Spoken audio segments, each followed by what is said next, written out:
Medieval dungeons were death chambers with a waiting list.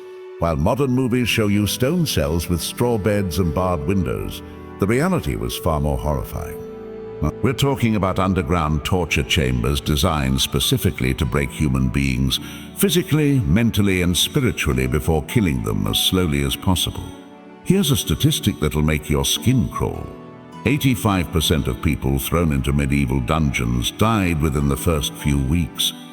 Not from execution, from disease, starvation, and conditions so brutal they'd make modern maximum security prisons look like luxury hotels. Medieval dungeons were engineered horrors, designed by people who understood exactly how to maximize human suffering.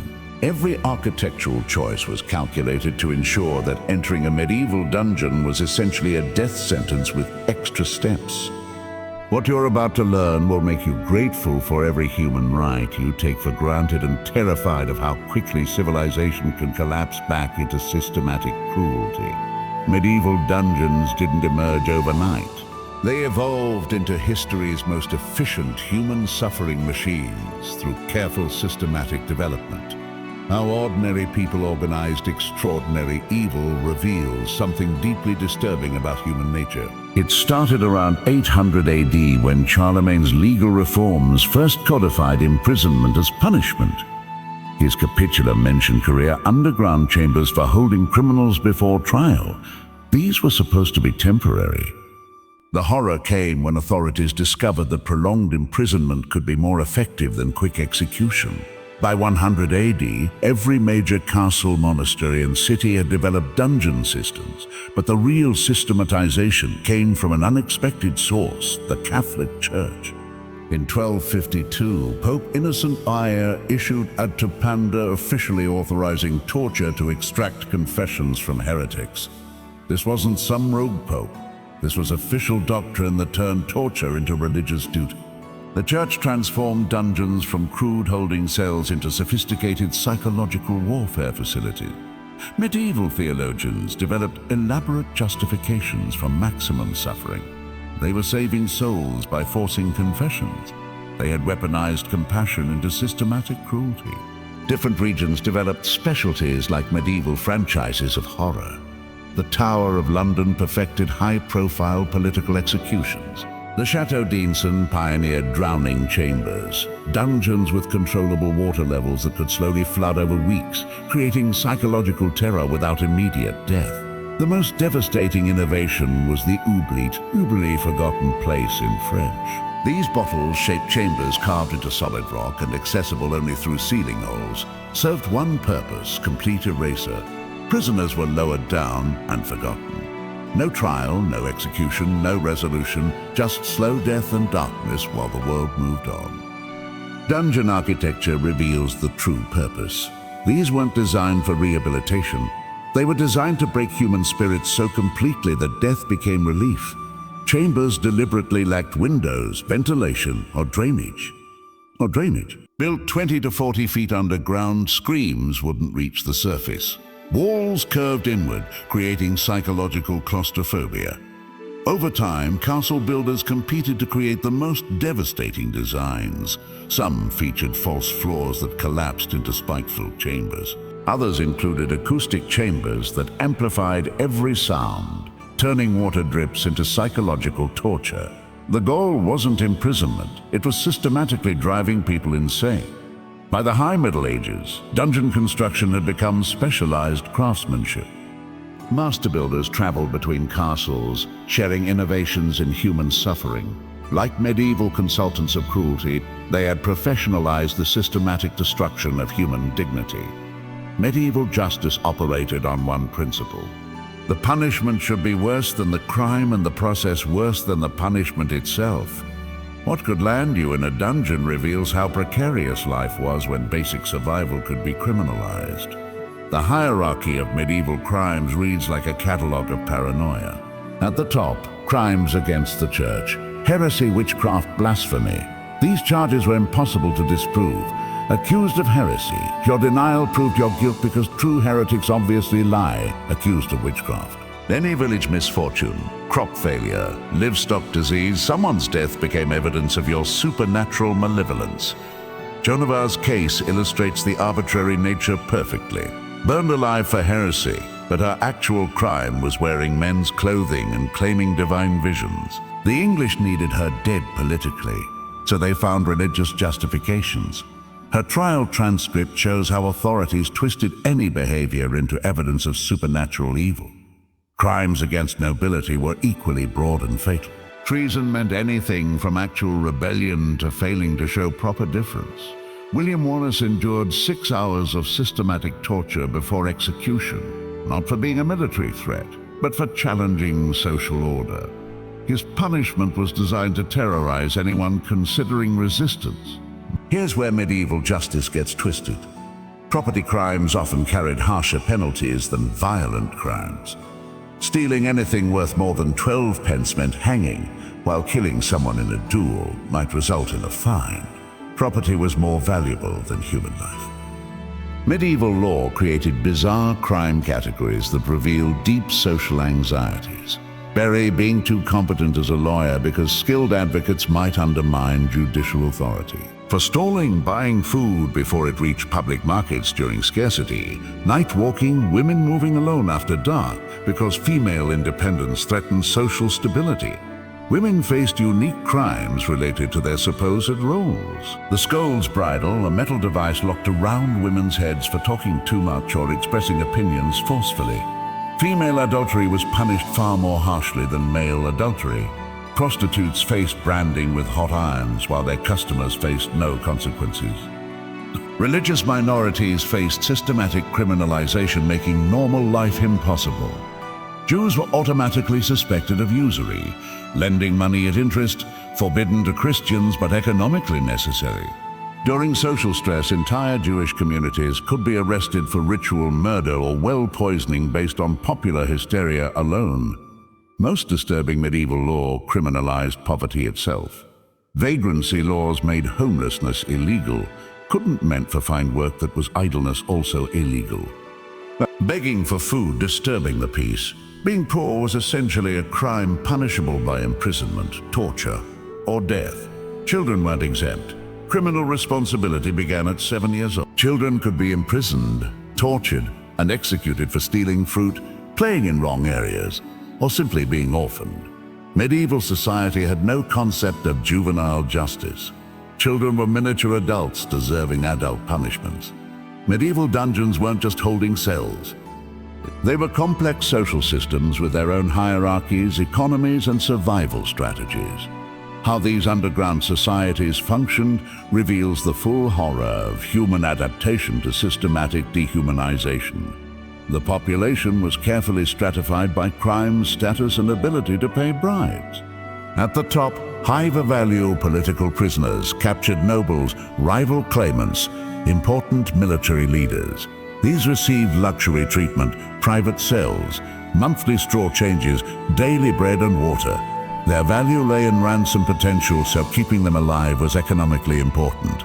Richard the Lionheart's German imprisonment illustrates this perfectly. Captured returning from the Crusades, he was held 2 years in comfortable conditions, while his mother Eleanor raised the enormous ransom demanded by Holy Roman Emperor Henry VI.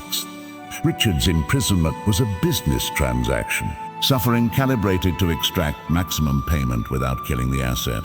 Common criminals, debtors, and dissident had no economic value. 20 or more prisoners shared spaces designed for 5. They received irregular rations of moldy bread and contaminated water, often going days without food.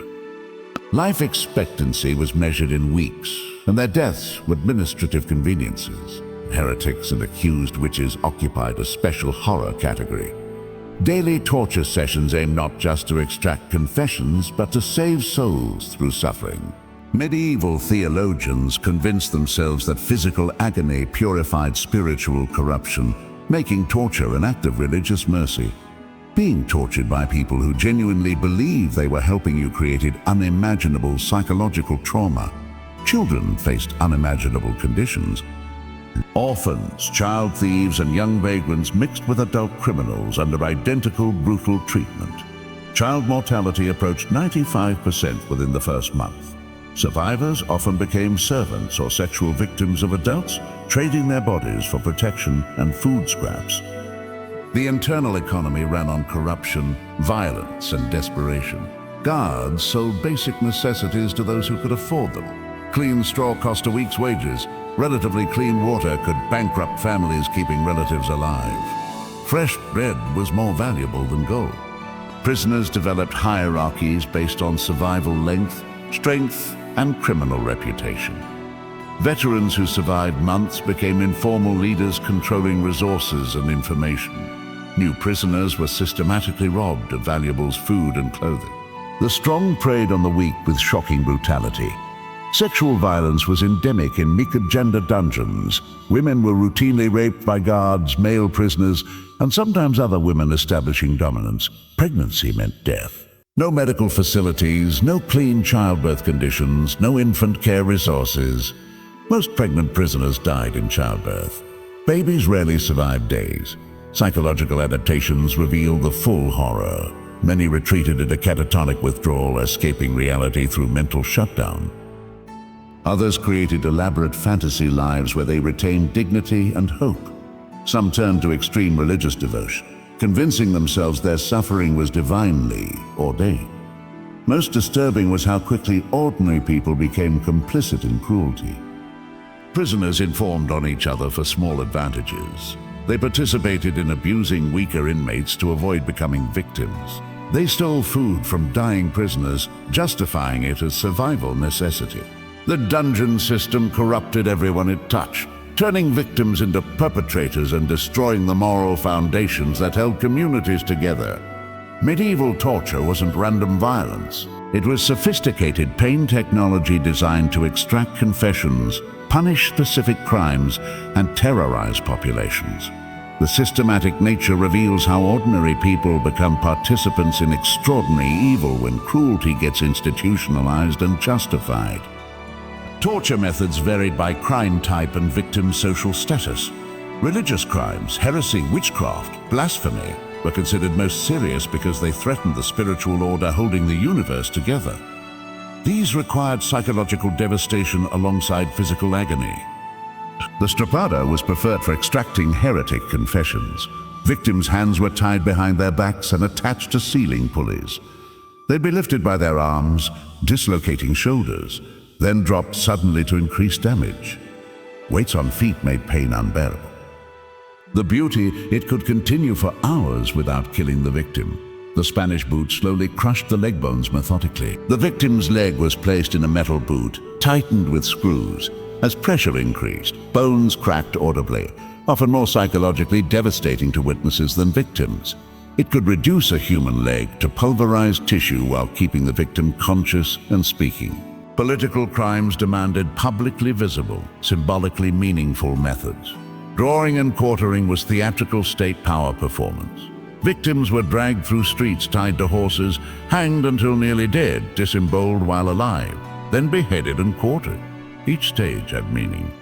Dragging represented social fall. Hanging showed justice. Disembowelling exposed inner corruption. Quartering completely destroyed identity. Flaying, removing skin while alive, was reserved for the most serious political crimes. The process took hours if done skillfully with victims conscious throughout. Witnessing a human reduced to exposed muscle and bone while breathing and screaming demonstrated absolute political authority over individual existence. The brazen bull combined physical agony with psychological terror. Victims were locked inside hollow bronze bulls, heated over fires, slowly roasting alive. The cruel twist. Acoustic chambers transformed screams into bull-like bellowing, dehumanizing victims even as they died. Moral crimes. Adultery, prostitution, homosexuality required humiliation alongside pain. The pillory exposed victims to public abuse while immobilizing them. Citizens threw rotten food, waste, and stones at pilloried criminals. Psychological damage from public spectacle often lasted longer than physical injuries. The ducking stool targeted women accused of being scolds, talking too much or expressing opinions forcefully. Victims were strapped to chairs on lever systems that repeatedly plunged them underwater until near drowning, then pulled up to recover, then dunked again. The process continued for hours. Many died from water inhalation or hypothermia. Medieval torturers developed sophisticated psychological techniques, breaking victims without permanent physical damage. Water torture involved placing cloth over faces and slowly pouring water, creating drowning sensations without death. No visible injuries, but extreme psychological trauma. Sleep deprivation broke mental resistance over extended periods. Victims stayed awake for days or weeks through constant noise, bright lights, or physical prodding. Effects were devastating. Hallucinations, paranoia, complete breakdown. Many confessed to anything just to sleep. Temperature manipulation alternately exposed victims to extreme heat and cold, never allowing bodily adaptation. This created constant discomfort while avoiding permanent damage that might kill before confession. Most disturbing was how torture was justified and systematized. Educated clergy and legal scholars wrote torture manuals, providing detailed instructions for maximizing pain while minimizing accidental death. These weren't sadistic individuals following impulses. They were professionals implementing official policies designed by medieval society's most educated minds. The real killers in medieval dungeons weren't executioners or torture devices. They were diseases thriving in the perfect storm of overcrowding, poor sanitation, malnutrition, and contaminated water. Disease made imprisonment essentially a death sentence, even without deliberate violence. Plague was the most feared killer. Dungeons were ideal breeding grounds for rats and fleas spreading bubonic plague. The Black Death of 1347 to 1351 killed 200 million across Europe. But dungeon populations were hit harder. They couldn't flee infected areas or improve conditions. Symptoms appeared within days. Fever, chills, vomiting, diarrhea, and characteristic buboes, swollen lymph nodes. Mortality in confined populations approached 90%. Typhus spread by body lice thriving in unwashed, overcrowded conditions caused high fever, severe headaches, and delirium. The former Lord Chancellor and Utopia author was imprisoned for refusing to acknowledge Henry VIII Church supremacy. Jailers used psychological torture, isolating him from books, paper, and human contact to break his scholarly identity. When physical torture failed to extract the required oath, they simply kept him in harsh conditions until his health failed. The Bastille in Paris became synonymous with royal tyranny through its lettres sealed letters, allowing the king to imprison anyone without trial or explanation.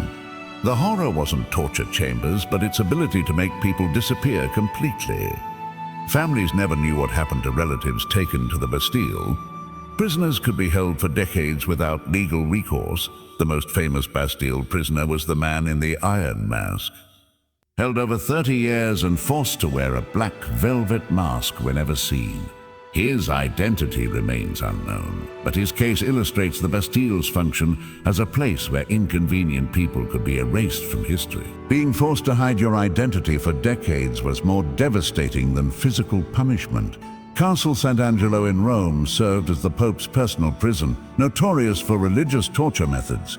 Built on Emperor Hadrian's tomb, the castle's dungeons housed heretics and papal states' enemies. The irony of using a pagan emperor's mausoleum to torture Christians who disagreed with church doctrine wasn't lost on anyone. Giordano Bruno, philosopher and astronomer, was held there 8 years before being burned alive for heresy in 1600. His crime, proposing that the universe was infinite and contained multiple worlds, contradicting church teaching. His imprisonment was designed to give him time to recant and save his soul. But Bruno refused to abandon his scientific beliefs. The castle's oubliette were particularly cruel innovations. These bottle-shaped chambers were carved into rock foundations, accessible only through ceiling holes. Prisoners were lowered down and literally forgotten. Some were designed to flood during heavy rains, creating psychological terror of potential drowning lasting hours or days. The Chateau d'Inson pioneered drowning chambers, dungeons with controllable water levels that could slowly flood for prolonged psychological torture. The Marquis Sade was imprisoned there 13 years. His writings revealed the psychological impact of living under constant drowning threat. Water levels were controlled by guards who could raise or lower them, based on prisoner cooperation. These dungeons shared systematic features revealing medieval imprisonment's nature. All were designed to be psychologically devastating and physically uncomfortable. They used architecture as a weapon: narrow spaces, no natural light, poor ventilation, acoustic properties, amplifying suffering sounds. They were positioned as visible authority symbols while hiding actual operations. Guards and administrators developed professional pride in efficiently breaking prisoners. They shared techniques across institutions, creating expertise networks in human destruction. Torture became a skilled trade with apprenticeship systems and professional standards.